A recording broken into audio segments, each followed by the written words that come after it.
नमस्कार, मैं हूं सिद्धार्थ और आप देख रहे हैं ग्राउंड ओपिनियन टीवी, जहां सच की तस्वीर जमीन से साफ दिखती है। आज की सबसे बड़ी खबर, नॉर्डिक देशों के साथ संबंधों को ग्रीन टेक्नोलॉजी और इनोवेशन रणनीतिक साझेदारी का दर्जा।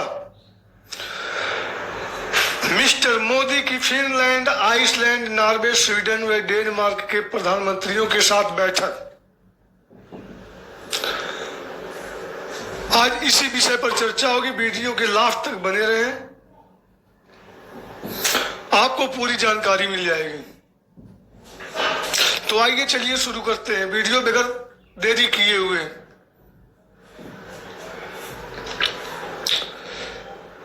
भारत और 5 उत्तरी यूरोपीय देशों फिनलैंड, आइसलैंड, नॉर्वे, स्वीडन व डेनमार्क के संगठन नॉर्डिक ने आपसी संबंध को ग्रीन टेक्नोलॉजी व इनोवेशन रणनीतिक साझेदारी का दर्जा दिया है।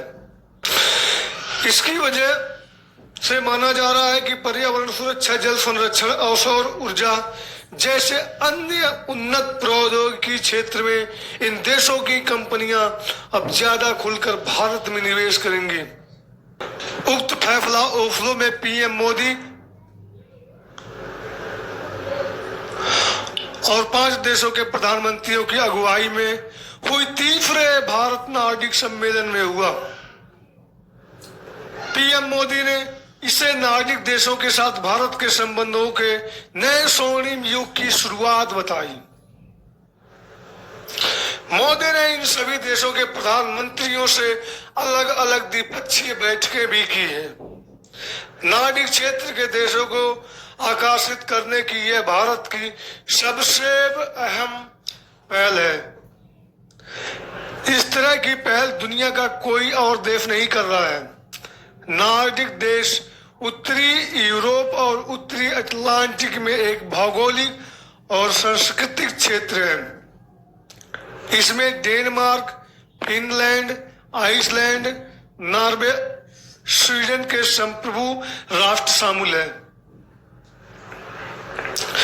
पीएम मोदी ने अपने संबोधन में कहा कि आज हमने भारत और नॉर्डिक संबंधों को ग्रीन टेक्नोलॉजी और इनोवेशन स्ट्रेटेजिक पार्टनरशिप का स्वरूप देने का निर्णय लिया है।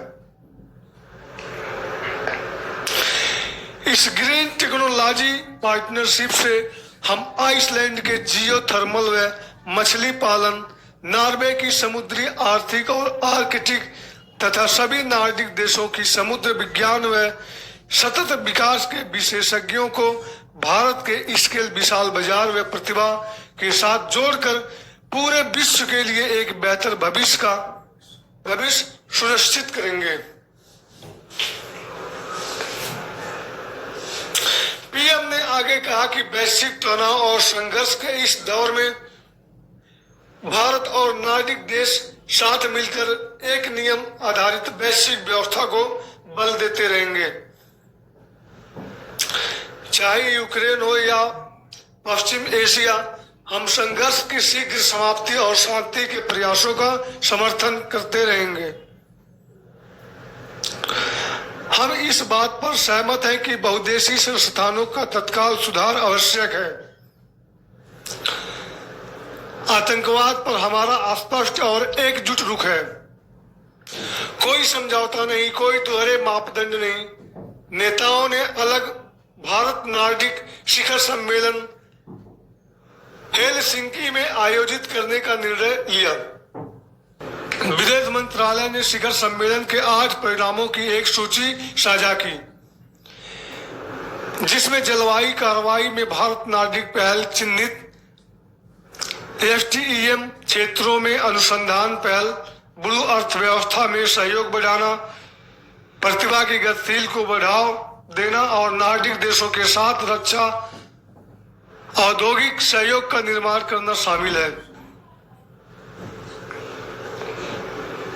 नॉर्डिक देशों ने संयुक्त राष्ट्र सुरक्षा परिषद में भारत की अस्थायी सदस्यता के लिए अपना समर्थन दोहराया। इस दौरान आइसलैंड के प्रधानमंत्री क्रिस्टून फरास्ट अडाटी ने कहा, मुझे आज सुबह पीएम मोदी के साथ अपनी पहली द्विपक्षीय बैठक करने का अवसर मिला,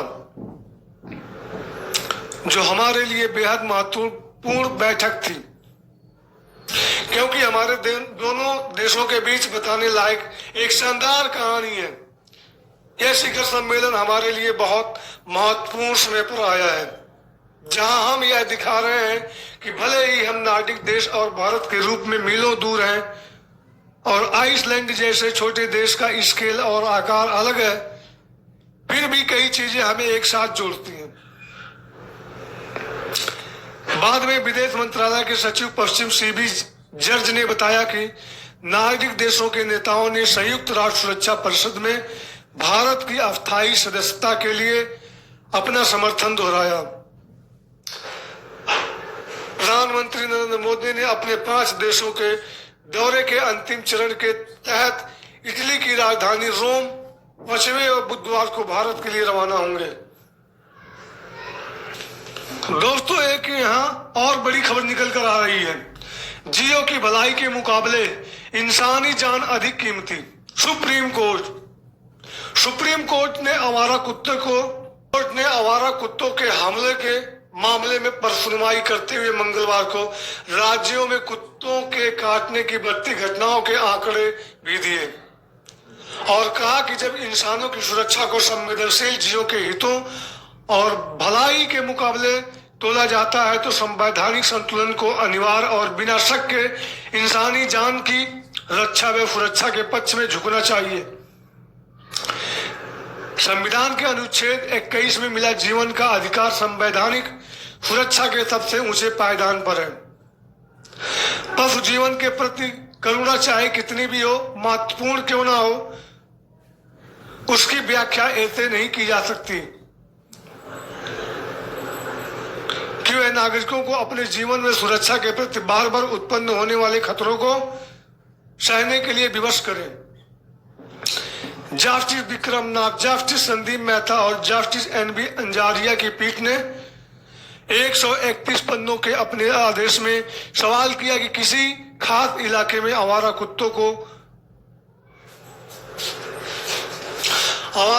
की देखभाल करने या उन पर नियंत्रण रखने का दावा करने वाले पशु कल्याण संगठन, गैर सरकारी संगठन, एनजीओ और लोग क्या इन कुत्तों द्वारा आम लोगों को पहुंचाई गई किसी भी चोट, नुकसान या क्षति के लिए कानूनी जिम्मेदारी लेने को तैयार होंगे। पीठ ने कहा यह मुद्दा इसलिए भी अहम है क्योंकि सार्वजनिक जगहों पर आवारा कुत्तों की सुरक्षा या देखभाल करने के अधिकार के दावे को इस जिम्मेदारी से अलग नहीं किया जा सकता कि ऐसे कामों से दूसरों को कोई नुकसान न पहुंचे। पीठ ने national academy of legal studies and research university आप्ला हैदराबाद की इस दलील पर संज्ञान लिया कि उसने अपने कैंपस में एनिमल लॉ सेंटर बनाकर आवारा कुत्तों के साथ अमानवीय व्यवहार को संस्थागत रूप दिया है और छात्र व कर्मचारी समेत सभी संबंधित लोगों को कैंपस में मौजूद कुत्तों के प्रति संवेदनशील बनाया जा रहा है। पीठ ने कहा कि अगर यूनिवर्सिटी का एनिमल लॉ सेंटर कैंपस में पकड़ो, बाध्याकरण करो, टीका लगाओ, छोड़ दो मंडल के तहत काम करना चाहता है तो इसे प्रायोगिक आधार पर अनुमति दी जा सकती है, लेकिन शर्त यह होगी कि सेंटर को अपने कुलपति को लिखित शपथ पत्र देना होगा कि अगर कैंपस में आवारा कुत्ते के काटने की घटना होती है तो इसके लिए सेंटर की कानूनी तौर पर जिम्मेदार होगा। कोर्ट ने आवारा कुत्ते के मुद्दे पर अपनी जिम्मेदारी से पल्ला झाड़ दिया। पूर्व केंद्रीय मंत्री व पशु अधिकार कार्यकर्ता मेनका गांधी ने कहा है कि सुप्रीम कोर्ट ने आवारा कुत्तों के मुद्दे पर बस अपनी जिम्मेदारी से पल्ला झाड़ लिया है, उसके पहले के निर्देश भी लागू नहीं किए। तो यह थी आज की सबसे बड़ी खबर। आपको वीडियो कैसी लगी कमेंट सेक्शन में अपनी राय जरूर दें। वीडियो को लाइक करें, चैनल को सब्सक्राइब करना ना भूलें ताकि हम आप तक ऐसी ही खबर पहुंचाते रहें। मिलते हैं अगले वीडियो में, तब तक के लिए नमस्कार।